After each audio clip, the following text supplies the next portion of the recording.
4th Street with our bold pick, Southern Miss at Mississippi State this weekend. The line, as I just had it, is I think Southern Mississippi State is still minus 14. The line kind of dropped after Mississippi State fired their head coach, then kind of went back up. So it's minus 14. Of course, it's not going to load as soon as I need it, but I know for a fact, I looked at it this morning, it's minus 14. The over-under, I think, is 46.5, somewhere around there. We're going to go bold picks here on 4th Street. Jackson, why don't you get us started with your bold prediction? Since Zion is going later in the video, and if you've been following along, he's been making some pretty vanilla bold predictions. Love him to death, but Zion, you want bold? Let's get bold. Frank Gore Jr., as soon as the play calling changed, he came back into his own. It's because they started utilizing him. They stopped playing so conservatively. They drew up some trick plays. Frank Gore Jr. against App State, 42-yard touchdown on the triple option play. Billy Wiles flicking it to him. Beautifully drawn up play call, beautifully executed. I think that was one of Billy Wiles' most heads-up plays of the season. He waited until the last second, until he was about to get tackled. Guy had his arms on him, flicks it to the right. You're going to see that. You're going to see a triple option. But that's not my bold prediction. My bold prediction, Frank Gore Jr., 250-plus yards, 3 touchdowns against Mississippi State, against the top 50 run defense in the nation. Frank Gore Jr., 250 total yards, whether it's rushing, receiving, 3 total touchdowns, because you saw how deadly he's been in the passing game lately. So, again, that is my bold prediction. Would be pretty incredible against an SEC defense. Devin, what's your bold prediction for Southern Miss Mississippi State on Saturday?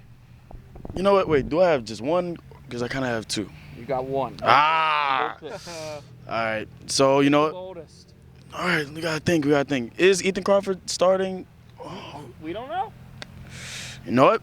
I'm gonna go base. This is if Ethan Crawford is starting. Ethan Crawford will have himself a 3-touchdown day or 3-touchdown passing day. Wow. And I'm gonna give 1 rushing touchdown, and he will pass for over 300 yards. Now, Zion, I'm gonna tell you before I pass this mic back to Dima, if your bold prediction is not good, I'm gonna cut those braids, dreads, whatever off myself before you get up to Starkville. Zion, what is your bold prediction for Southern Miss Mississippi State in Starkville? All right. If we're being completely honest, you actually stole my bold prediction. I was going to say Ethan Crawford starts, has over 300 passing yards and over on 40 attempts, but I'll go somewhere. I'm going to. Oh my gosh. He's getting 2 passing yards. Oh my gosh. But I'll go Billy Wiles. He starts this game, and I'm going to go he has over 40 passing attempts, and he has 350 passing yards for this game, and I'll say two total touchdowns.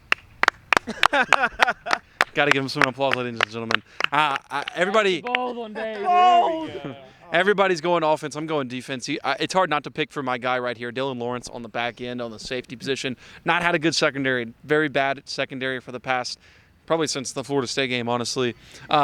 I think this is the game that turned it around. They're playing against Mississippi State is playing against his former team. Actually, our good friend Sam Sklar with the Hattiesburg American went and interviewed him this weekend, and he said that I've never been more excited to play this game, and he's ready. He said he's hungry to play against his former team. I'm going to say 2 interceptions for Dylan Lawrence. He doesn't have 1 this season, but I'm going to say he gets 2 on Saturday against a freshman quarterback who I think this, obviously, Southern Miss isn't Texas A&M, but, I feel like that Southern Miss's secondary and defensive line will kind of put some pressure on him, maybe try to force some things, and Dylan Lawrence with 2 interceptions. That's all of our bold predictions for Saturday in Starkville. We will be there providing you the coverage, and we'll see you in Starkville.